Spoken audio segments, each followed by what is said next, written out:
Is it on, Tommy? Tommy, can you hear me? Um, oh, to all you Melbourneites, cop this.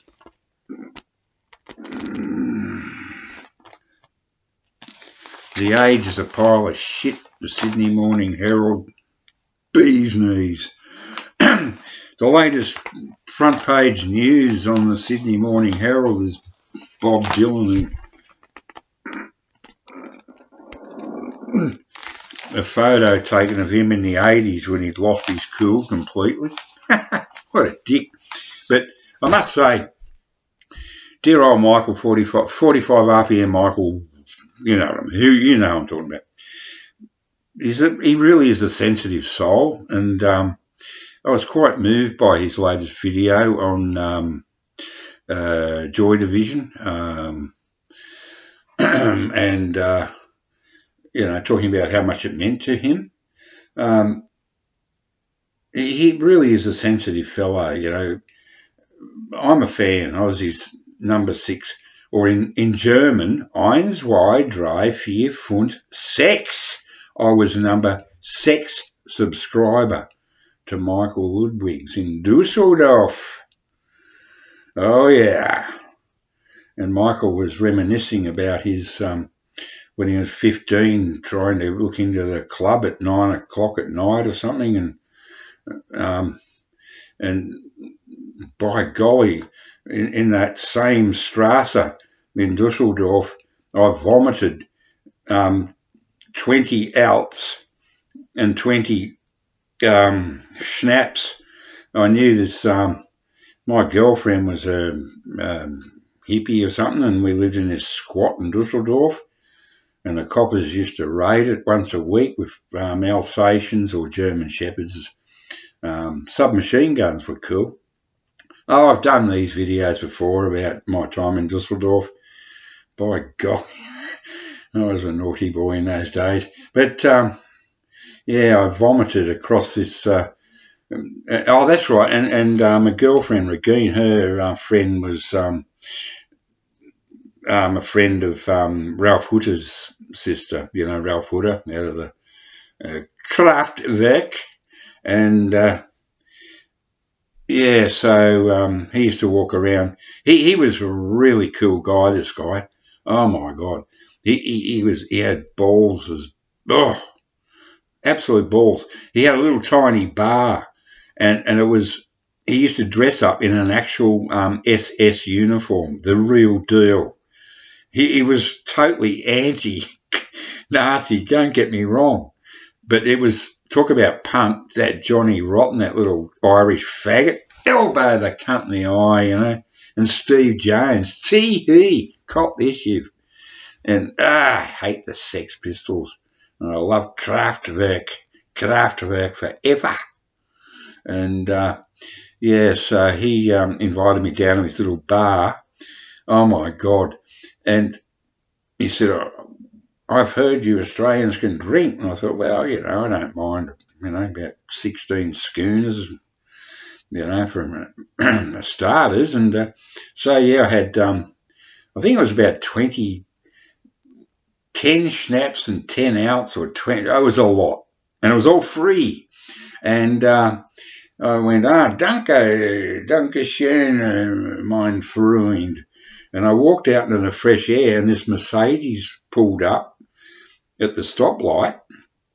And I, as soon as I smelt the fresh air, I went, I don't vomit. I'm one of those people that doesn't vomit. And I just went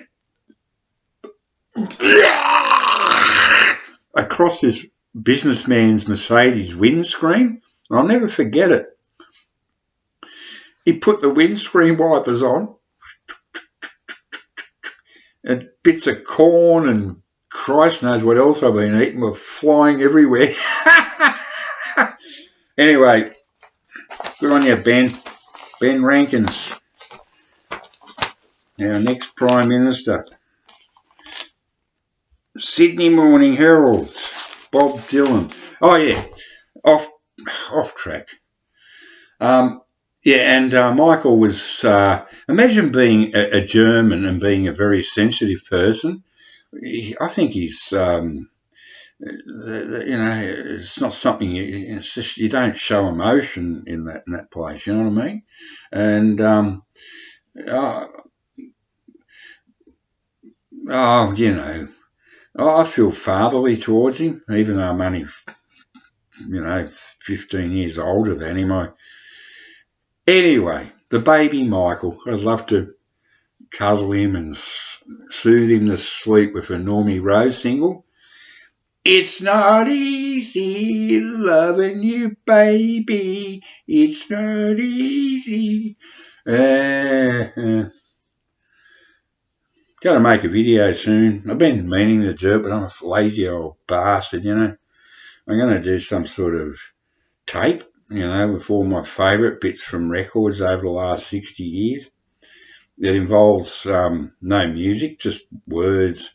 It's only words, and words are all I have to say to take you know what I mean. Anyway, where was I? Yes,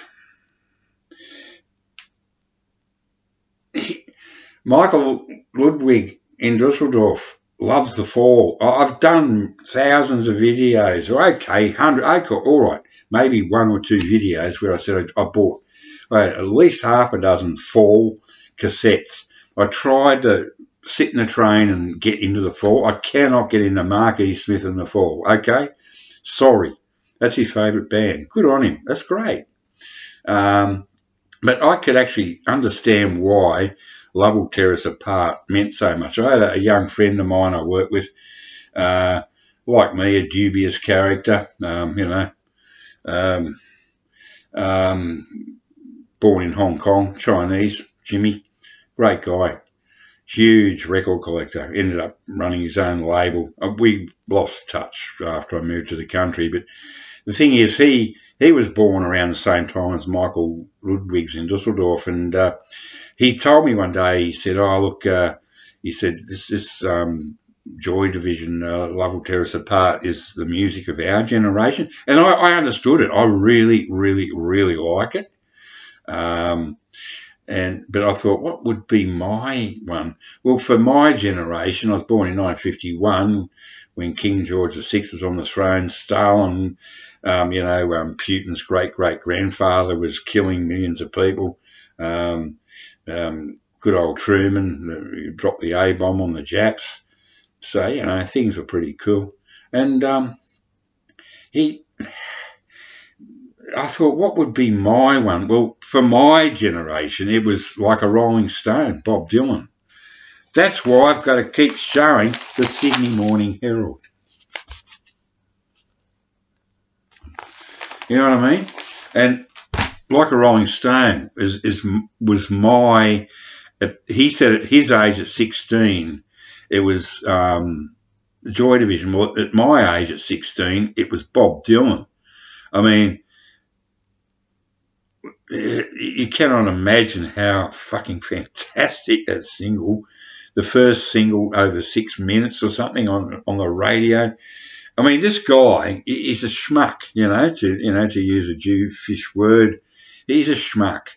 But somehow, the ancient gods of Israel blessed this sad sack. And for about a year or two, he was given the gift of the gods.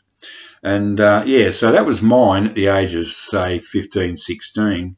But when I think about it, the one that really sums up the song of my youth, my time, my generation is another Bob Dylan song, which on that album, John Wesley Harding, was sort of okay, but Jimi Hendrix Experience, All Along the Watchtower, is the one for me. So if Michael ever watches this, of course he doesn't, but if he does, your Joy Division song, mine is All Along the Watchtower, the Jimi Hendrix Experience.